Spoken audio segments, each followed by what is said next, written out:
মিলন করছেন কিন্তু গর্ভধারণ করতে পারছেন না। অনেক মহিলারাই আছে মিলনের পরে গর্ভধারণ করার জন্য যে সমস্ত কাজগুলো করা উচিত তা তারা করেন না। অনেকেরই স্বামীর বীর্য বেশ পাতলা, যার কারণে মিলনের পরপরই সমস্ত বীর্য গড়িয়ে বেরিয়ে যায় এবং তারা মনে করেন এর জন্যই বুঝি তারা গর্ভধারণ করতে পারছেন না।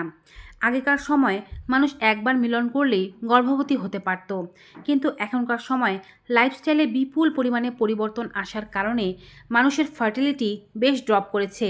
এখন তারা আগের মতো স্মুথভাবে গর্ভধারণ করতে পারেন না। তাই সকলেরই উচিত কিছু টিপস অ্যান্ড ট্রিক্স ফলো করা। আজকের ভিডিওর মাধ্যমে আমরা আপনাদেরকে জানাবো, যদি গর্ভধারণের উদ্দেশ্যে আপনি মিলন করেন সেক্ষেত্রে কিভাবে আপনি বীর্যকে আপনার জরায়ুতে আটকে রাখতে পারবেন এবং কোন কাজগুলো করলে বীর্য সহজে জরায়ু থেকে বের হবে না। চলুন ভিডিওটি শুরু করি। যদি আজকে এই চ্যানেলে নতুন হয়ে থাকেন, চ্যানেলটি অবশ্যই সাবস্ক্রাইব করে দেবেন। ফেসবুক পেজ থেকে আমাদের এই ভিডিওটি দেখে থাকলে পেজটি ফলো করতে ভুলবেন না।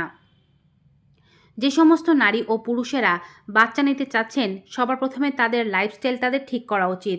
যেমন বাচ্চা নেওয়ার কথা চিন্তাভাবনা করলে আগে একবার ডক্টরের পরামর্শ নিয়ে নিন। তারপরে নিজেদের বডিতে সব কিছু ঠিক আছে কিনা, হরমোন ঠিক আছে কিনা, মহিলাদের থাইরয়েডের মতো কোনো জটিল সমস্যা আছে কিনা সেগুলো চেক আপ করে নেওয়া উচিত। এবং যদি সব কিছু ঠিকঠাক থাকে, নারী ও পুরুষ লাইফস্টাইলে পরিবর্তন আনুন। বাচ্চা নেওয়ার 1 মাস আগে থেকে ঘুমের শিডিউলটাকে ঠিক করুন। মোবাইল বা ডিভাইস ইউজ করা একটু কমিয়ে আনুন। চেষ্টা করবেন মোবাইল বা ডিভাইস ইউজ না করতে বা যতটা সম্ভব কম পরিমাণে করতে। স্ট্রেস না নিতে দুজনেই খাদ্য ঠিকঠাকভাবে খান। পুষ্টিকর খাবার খান যা পুরুষের স্পার্মের যে ঘনত্ব আছে তা ঠিক করতে সাহায্য করবে।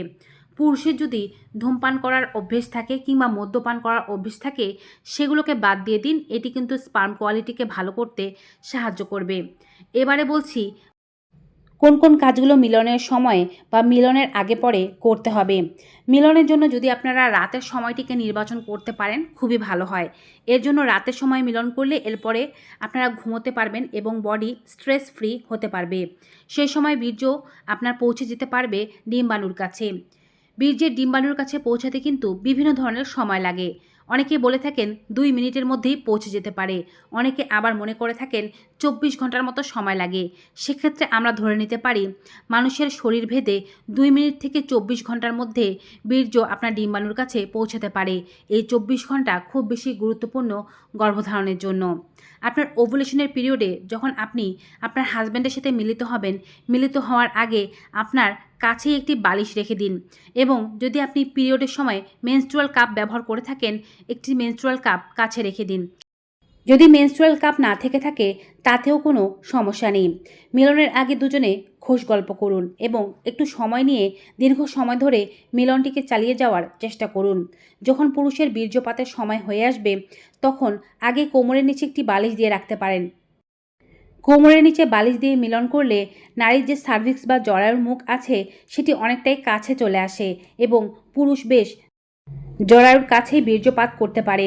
পুরুষকে চেষ্টা করতে হবে যতটা সম্ভব গভীরে বীর্যপাত করতে এবং বীর্যপাত করার পরপরই স্ত্রীর উপর থেকে উঠে না গিয়ে অন্ততপক্ষে 5 মিনিট পর্যন্ত অপেক্ষা করতে হবে।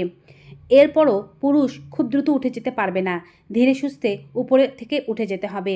এবং নারীর কাছে যদি কোনো মেনস্ট্রুয়াল কাপ থেকে থাকে, স্বামীর সাহায্য নিয়ে সেই মেনস্ট্রুয়াল কাপ তার যোনিতে লাগিয়ে নিতে হবে, যেন বীর্যগুলো কোনোভাবেই বেরিয়ে যেতে না পারে।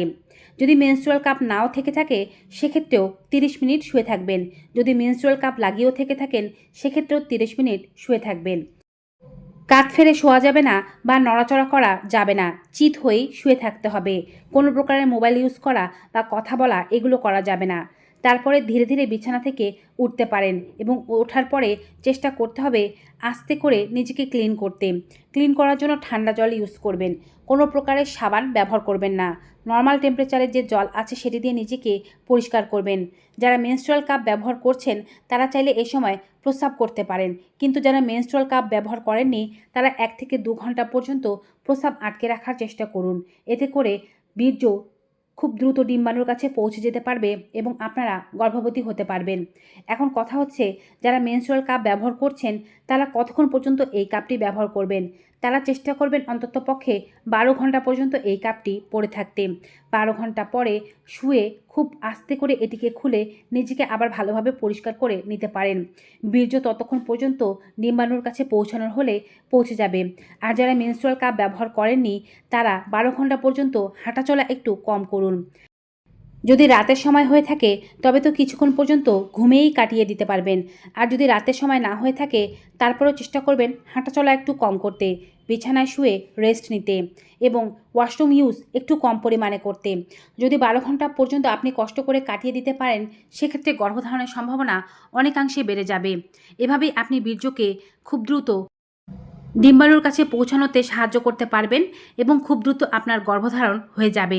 মনে রাখবেন, যদি আপনার ইন্টারনাল কোনো প্রবলেম থেকে থাকে, ডিম্বাণুর কোয়ালিটি ভালো না হয়ে থাকে এবং পুরুষের শুক্রাণুতে যদি অ্যাক্টিভ শুক্রাণুর পরিমাণ কম হয়ে থাকে সেক্ষেত্রে কিন্তু এই নিয়মগুলো ফলো করার পরেও আপনি গর্ভবতী হতে পারবেন না। তাই 6 মাস 1 বছর পর্যন্ত চেষ্টা করার পরেও যদি গর্ভধারণ হতে না চায় তবে দেরি করবেন না। ডক্টরের পরামর্শ নিন এবং কী সমস্যা আছে তা অ্যানালাইসিস করে তারপরে গর্ভধারণের চেষ্টা করুন। ভিউয়ার্স, আজকের এই ভিডিওটি কেমন লাগলো কমেন্ট বক্সে জানাতে ভুলবেন না। ভিডিওটি ভালো উপকারী মনে হয়ে থাকলে সকলের মাঝে বেশি বেশি মাত্রায় শেয়ার করে দিন। বিদায় নিচ্ছি, সবাই ভালো থাকুন, সুস্থ থাকুন। Good bye and take care.